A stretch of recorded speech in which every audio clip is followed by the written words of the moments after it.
Hi guys, Matt McMeme here. I hope you like my new haircut.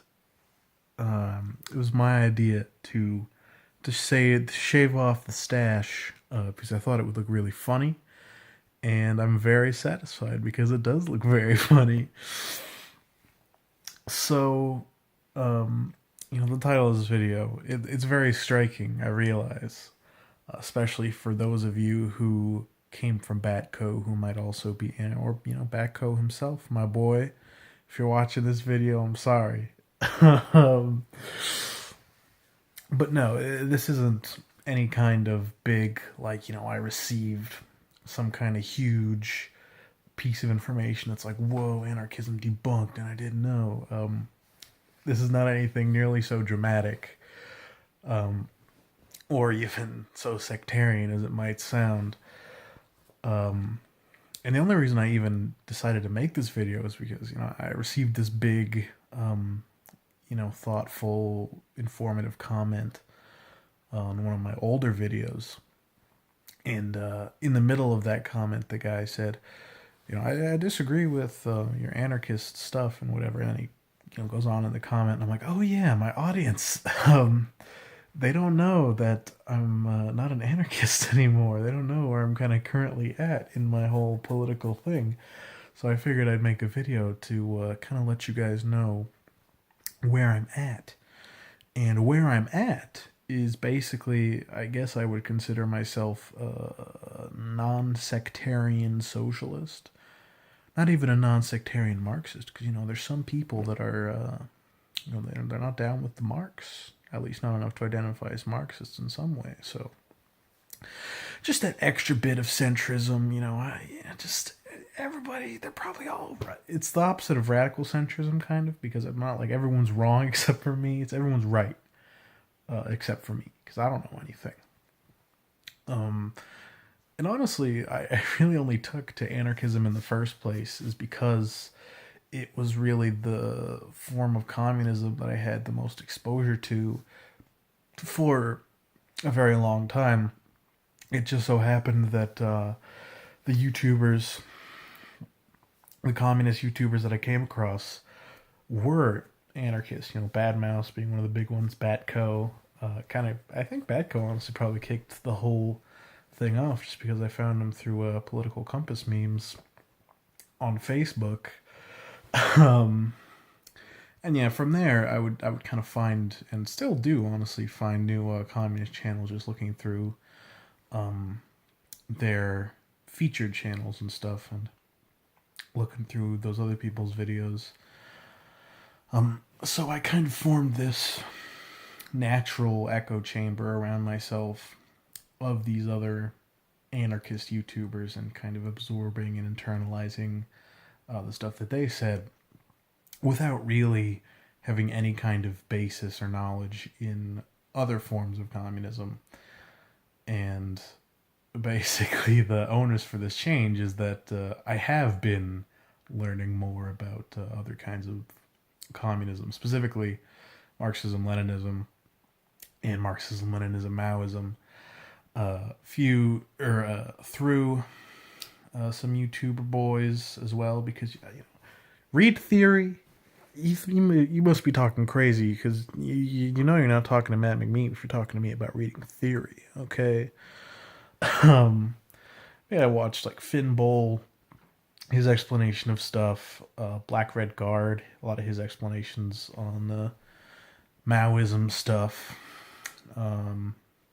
My long lost brother, Jason McMeem. Some of you may know him. Um, so yeah, just kind of generally becoming more educated on these, what would be classified as authoritarian ideologies. And also, I've kind of had a deterioration of my kind of liberal programming that I was, born and raised with. Because for one, even though I knew, while being an anarchist, that the Gorillion dead number was a big overestimation, I did still kind of continue to internalize the logic that Russia and China were bad because of that. And just general human rights violations. Meh. It's not a it's not a bourgeois democracy. That means it's bad. Stuff like that. And learning more about the Soviet Union and Maoist China, I'm like, I mean, these big, large-scale famines, they happened a lot under the Tsarist and imperial governments as well, and these big famines kind of stopped happening shortly after the communists took power. So I don't know what that's all about, but whatever. And also just the fact that my big hard on for all free speech and it's yeah has also kind of waned over the last few months. It's like, really, is what is there to be gained from a reactionary being allowed to spew his counter-revolutionary bullshit or whatever? Just being like, yeah, I hate the revolutionary government. They're a bunch of idiots. We need to start killing the Jews, guys. What good does that solve in a revolutionary environment where ostensibly the people have won? There isn't really much to gain from that. So I kind of found myself caring less and less about XD, they're totalitarian or whatever, because those claims as well are pretty overblown.